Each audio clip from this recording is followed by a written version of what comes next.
Went to Washington State University. I have 2 Bachelor of Arts degrees in liberal arts, which means I'm a cook. I was actually assistant manager at a taco shack type restaurant in Seattle for a while, and after a lot of wrestling with it, I finally realized if I'd gotten 2 liberal arts degrees from the University of Washington, of course, I would have been the head manager at a taco shack restaurant. Or if I'd gone to LCSC, I'd be like the drive-thru guy at Burger King. Oh, sorry. Okay, I was just messing with you guys. We don't even have a Burger King where I live. Let's see. So anyway, no, I was working in this place, and when I was growing up, my dad told me, there's 2 things he didn't want me to do. He never wanted me to be a pencil pusher, and he never wanted me to be a bean counter. And I kind of took it to heart, and then one night I was doing inventory, and we had just had a survey, and there's this box of golf pencils, and I pushed them to the side. And I was counting refried. Oh, no. But actually it was a fun job. I had a lot of interesting people. It was in Seattle. So, we had this habanero sauce. Are you familiar with it? Habanero is actually a Spanish word for, oh my goodness, I can't believe I put that in my mouth. And so it's a real spicy sauce, and people liked it. And this one time, this guy came in and he said, "You got anything spicy?" And I said, "Well, yeah, we have this habanero sauce." And he said, "Can I pour it on myself?" And I said, "Oh, you want to put it on your burrito, sir." Anyway, that job didn't really work out. It didn't really fit my schedule that well. At least that's what they told me when they took my keys away. I actually I got the degree in journalism at Washington State University, and before I'd gone to college, I had taken what was called the Washington Pre-College Test, and they kind of billed it as a mini SAT, but it was more like a Scantron guidance counselor. And what you do is you fill out the stuff and it checks your aptitudes, and then it tells you how it thinks you'll do in college. It said that I would have a 29% chance of success in journalism. In fact, it said I'd have a 29% chance of success in a lot of things.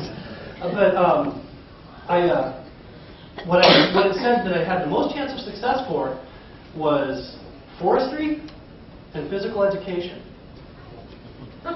Physical education, look at it. I figured the best I could do is take a bunch of weightlifting classes and become like the forest fire prevention spokesperson. I'd be like a professional wrestler would be like, "You need to put out those forest fires! You need to pour water on those, or not forest fires, you need to pour out those campfires, you need to pour water on those things, think about those raccoons!"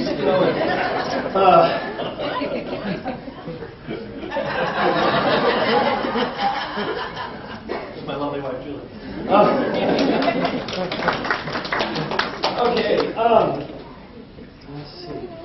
Actually, I did try to pursue journalism for a while, did a lot of job interviews, and I went to one, and I've come up with what I think is pretty crucial advice. If you go to an important job interview, one that you plan to hinge your entire career on, don't get the spicy beef and bean burrito at Taco Shack right beforehand. And 2, if you're in the middle of the interview, don't punctuate any of the conversation with bodily functions.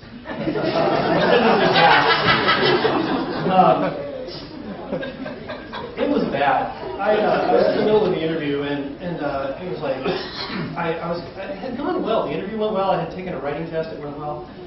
And it got to the point where he was asking me, the editor was asking me, is there any questions I had for him? I think he had a pretty good idea that because I had a degree in journalism and one in history, that I'd be good as a commissary. And so he said, "Do you have any questions?" Now, when I get to this point in an interview, I always want to ask something, because you want to make it sound like you actually were paying attention during the interview. And so it's like I'm coming up and I say, "Oh yeah, tell me about the benefits."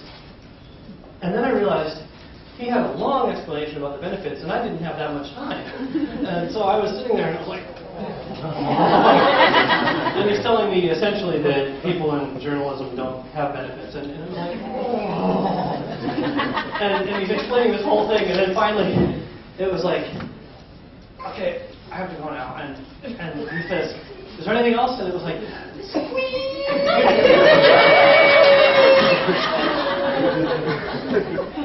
"Excuse me." And as I got up to leave, he said, "Don't bother closing the door." Well, they didn't tell me about that on Washington Pre-College.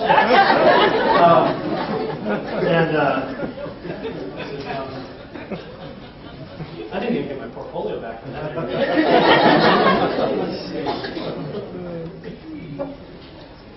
I did get some work in journalism. If you know anything about journalism, you already know that I'm built like a sports writer. Because there's two kinds of sports writer in the world. There's one who looks like, if you went to the Tribune right now and went to the sports department, you find two kinds of people.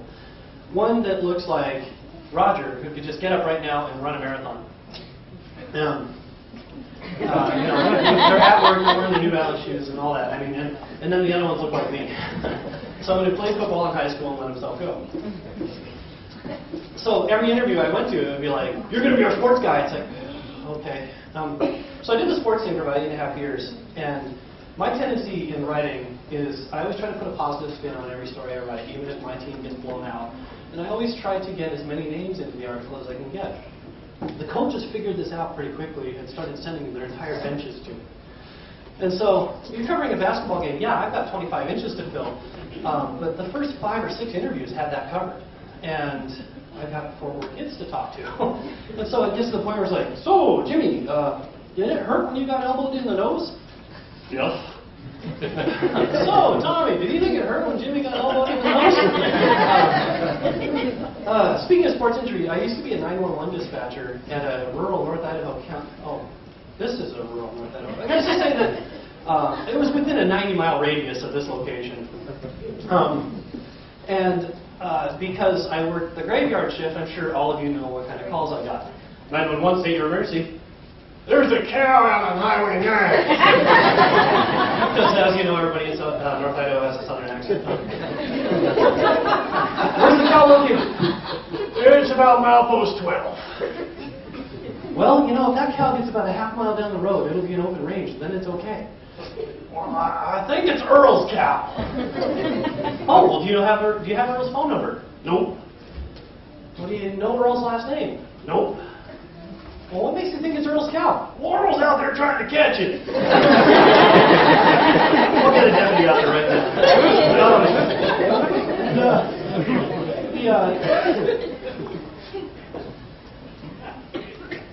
They always wanted me to exude a level of professionalism but compassion at the same time, and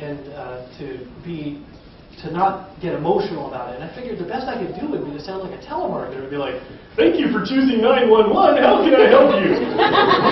"A fire? Would you like our express fire service? Press 1. Anyway, that job didn't work out. At least that's what they told me when they took my keys away. Actually, a really bad thing happened. I fell asleep on the job, which is a bad thing to do when you're the only dispatcher in the entire county in the middle of the night. What happened was I had been drinking I'd been drinking coffee a lot, and I was still getting really drowsy on shifts.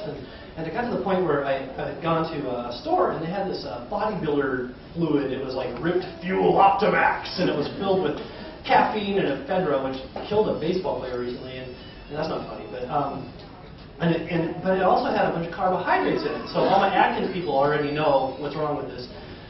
So I was drinking this stuff, and I actually just collapsed on the job. And so one of the deputies came in and sees me, sitting in my seat. And so it turns out I was having a type 2 diabetic incident, which I didn't know about at the time, but I was having very high blood sugar and essentially passed out. This is a bad thing because I was the only dispatcher in the county, and so I passed out, and there was no one for me to call because I was passed out. So